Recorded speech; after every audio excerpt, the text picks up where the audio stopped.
Singkat cerita, setelah pada video sebelumnya, Cray sudah berkata kepada Ratu Selin bahwa dia sudah membulatkan tekadnya untuk dapat bisa pergi menuju ke dalam gudang harta karun level 10, yaitu gudang harta karun Temple of Origin.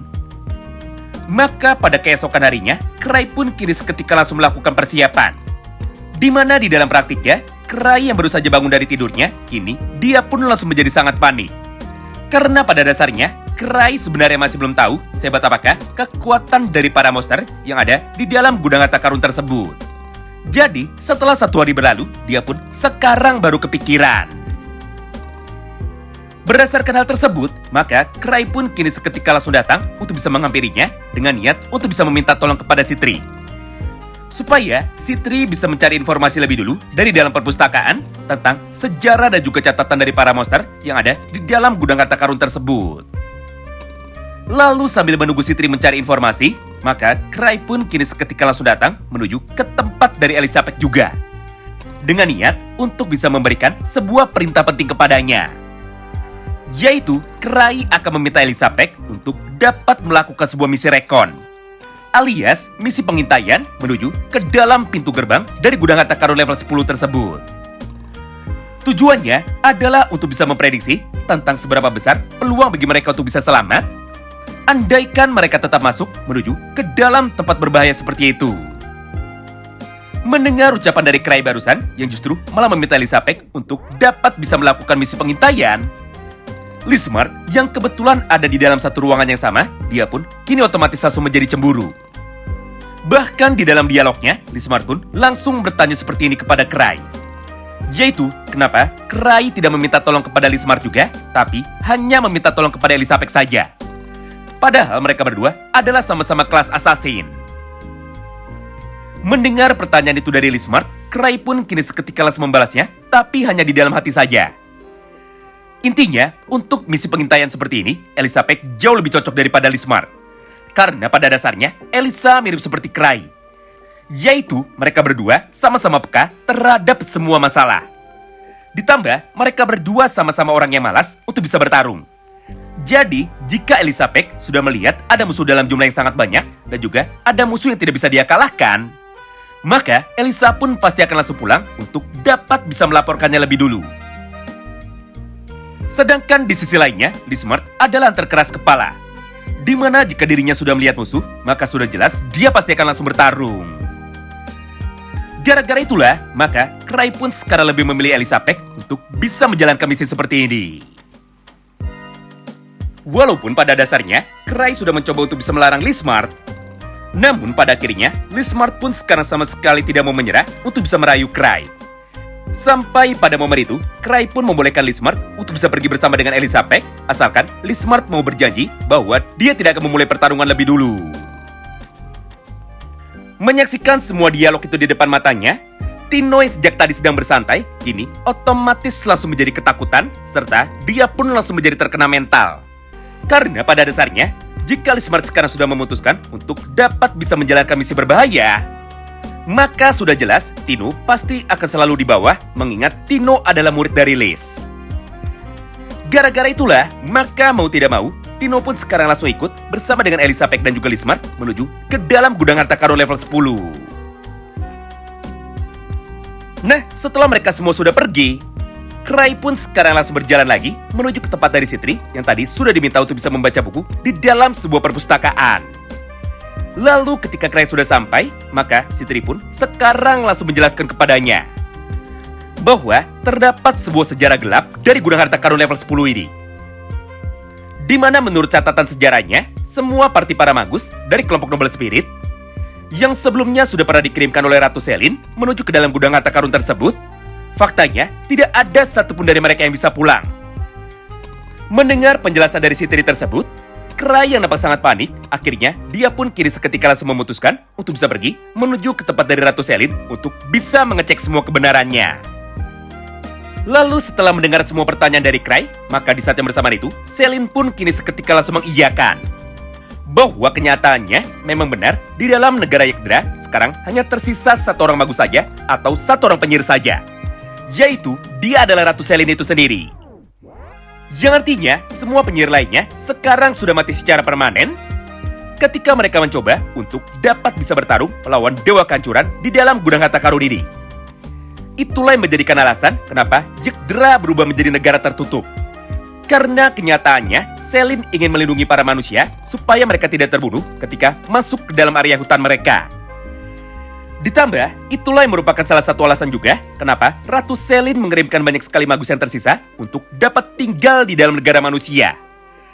Karena jika mereka tetap tinggal di dalam negara Yggdra, maka cepat atau lambat mereka pasti akan ikut terbunuh juga. Selain itu, dengan pergi keluar dari negara Yggdra, maka mereka pun jadi bisa menikah dengan para manusia untuk bisa memperbanyak keturunannya lagi. Mengingat untuk saat ini, ras dari para noble spirit hampir terancam punah karena hanya tersisa sedikit saja. Mendengar penjelasan tersebut dari Ratu Selin, Crai pun sekarang langsung mengerti bahwa memang benar ini adalah gudang harta karun level 10 dengan level bahaya tingkat dewa. Dengan begitu, Crai pun sekarang langsung memutuskan untuk bisa pergi menuju ke dalam ruangannya demi dapat menunggu laporan pengintaian dari partai Elizabeth. Nah, disinilah letak komedinya. Dimana ketika Crai sekarang sudah duduk di dalam ruangannya tersebut, maka Crai pun saat ini langsung berkata kepada Sitri. Sitri, jika memang benar monster Dewa Kehancuran itu sangatlah luar biasa kuat, bahkan sampai hampir membunuh semua noble spirit yang ada di hutan ini, maka aku pun menjadi sangat penasaran. Yaitu jika Dewa Kehancuran dari Temple of Origin bertarung melawan Dewa Rubah alias bertarung melawan Mother Fox dari gudang harta karun Lost Inn, maka siapakah yang kira-kira akan menang? Dan juga aku pun sangat penasaran siapakah yang lebih kuat di antara mereka berdua. Mendengar ucapan itu dari Crai, Sitri pun sekarang hanya tersenyum. Namun di dalam hatinya, Sitri nampak sangat panik karena dia sekarang sudah tahu apa yang sebentar lagi akan segera terjadi.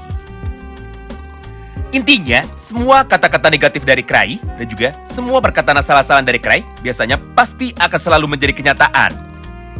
Jadi, jika Crai sekarang sudah bilang kepada kita bahwa dia ingin bisa melihat God Keller bertarung melawan Mother Fox, maka artinya adalah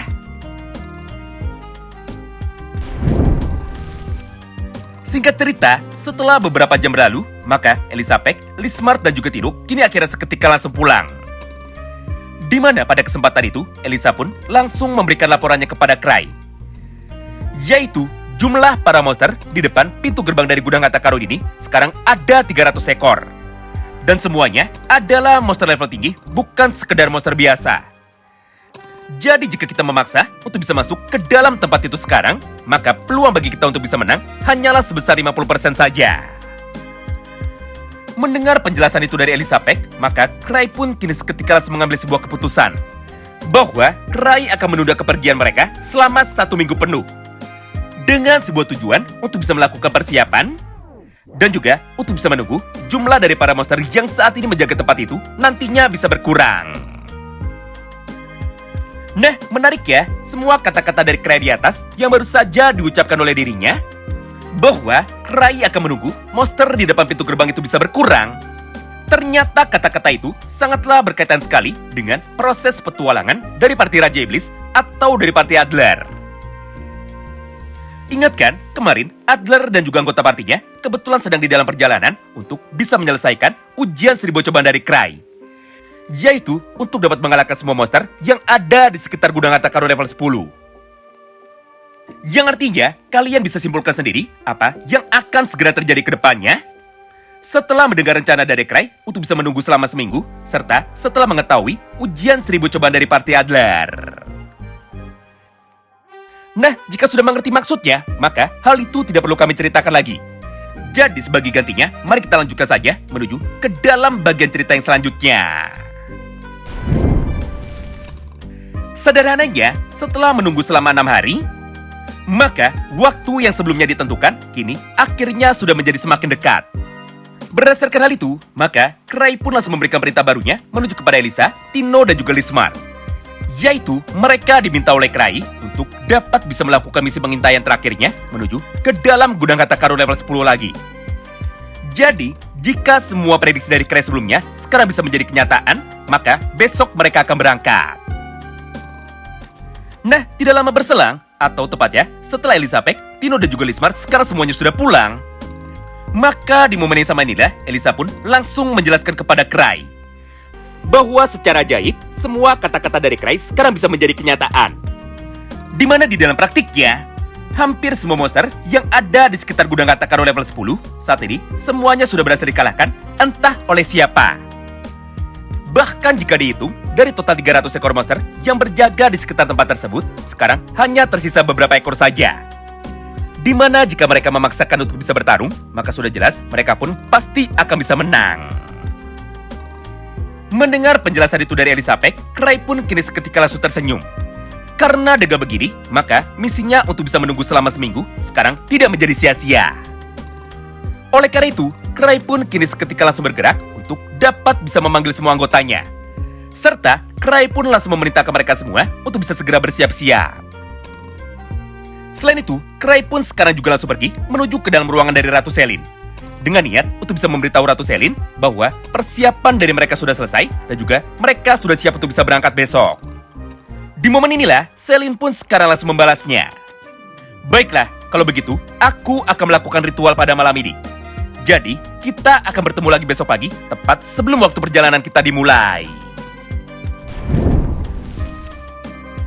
Nah, sederhananya, setelah satu malam sekarang sudah berlalu, maka tibalah waktu pertarungan penentuan mereka sekarang akan segera dimulai.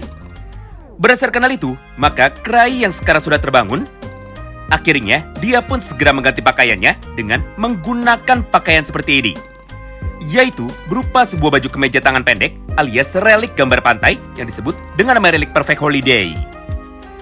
Selain itu, Cry pun juga mengeluarkan beberapa relik pedangnya dan juga beberapa relik perhiasan lainnya. Lalu, dia pun langsung memakainya sendiri. Dan juga, dia pun langsung bergegas untuk dapat bisa berkumpul dengan teman-temannya yang lain. Menarik ya, tepat ketika Cry sekarang sudah bertemu dengan Ratu Selin dan juga bertemu dengan para anggota party Starlight, maka Selin yang merasa sangat penasaran, dia pun akhirnya kini seketika langsung berkata kepada Cruz. Cruz Sargent, siapa sebenarnya orang itu? Kenapa dia datang dengan menggunakan banyak sekali senjata? Apakah semua manusia sama seperti dirinya? Atau apakah semua manusia bisa menggunakan banyak sekali relik sekaligus? Melihat respon terkejut dari Ratu Selin itu, Cruz pun kini seketika langsung membalasnya. Hah? Mana mungkin ada manusia seperti dia? Di dalam dunia manusia, hanya dia sajalah satu-satunya orang yang begitu. Karena pada dasarnya, tidak ada satupun manusia lain yang dapat menggunakan banyak sekali relik sekaligus sama seperti dia. Sementara itu, respon yang hampir mirip sekarang juga ditunjukkan oleh Astor. Karena di dalam dialognya, sekarang giliran dari Astor yang akhirnya langsung bertanya seperti ini kepada Cry. Oi, ketua, apa yang kau gunakan? Kenapa dirimu malah membawa 4 relik pedang sekaligus? Jangan-jangan selama ini kau adalah seorang pendekar pedang sama seperti Luke. Yang artinya kau telah menyembunyikan kekuatanmu dari kami semua. Mendengar ucapan itu dari Astor, Cry pun sekarang langsung membalasnya. Hah? Tidak. Aku bukan pendekar pedang, tapi aku hanya tukang koleksi relik saja.